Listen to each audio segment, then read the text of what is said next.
The air inside the courtroom felt electric, as if history itself had paused to hold its breath. Papers lay still, whispers vanished, and every eye turned toward Chief Justice John Roberts.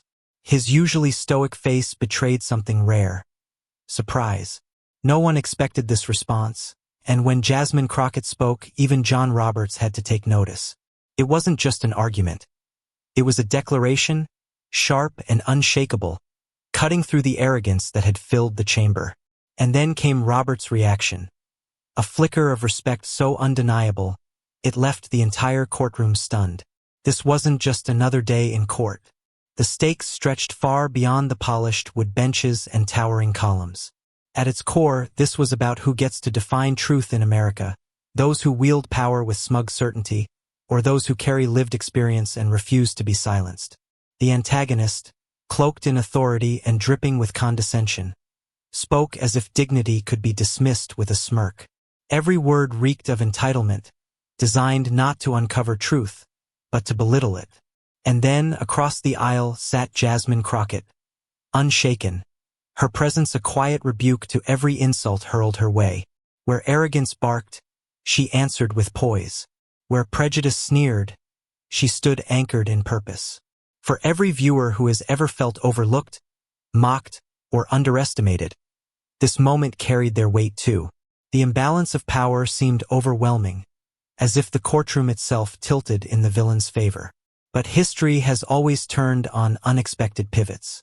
And just when it seemed the imbalance of power was too great, a single response turned the tide, and John Roberts' reaction signaled that something extraordinary was unfolding. The antagonist carried themselves with the smug confidence of someone who had never been told no. Every word dripped with superiority, every glance a reminder of their belief that rank and privilege could silence truth. They framed questions not to seek answers, but to corner, to diminish, to remind the room of their supposed dominance. Yet behind the polished rhetoric lurked hypocrisy. The very flaws they accused others of were etched into their own record. It was tone-deaf, it was entitled, and it was exhausting. But arrogance always has a breaking point, and Jasmine Crockett was about to find it.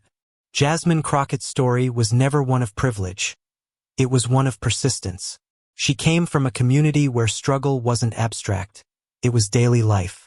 The challenges of making ends meet, of being underestimated, of watching neighbors work twice as hard for half the recognition, forged in her a resilience that no courtroom glare could shake.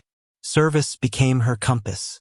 Long before the cameras and the microphones, she was fighting for those who had no voice, standing in the gap where justice too often failed to reach. Her rise was not paved with shortcuts or favors, but with sacrifice. Every barrier placed in her path became another reason to sharpen her resolve. Every insult only strengthened her clarity of purpose. And so, when she entered the courtroom, she carried more than her own name. She carried the weight of her community, her history, and every voice that had ever been dismissed.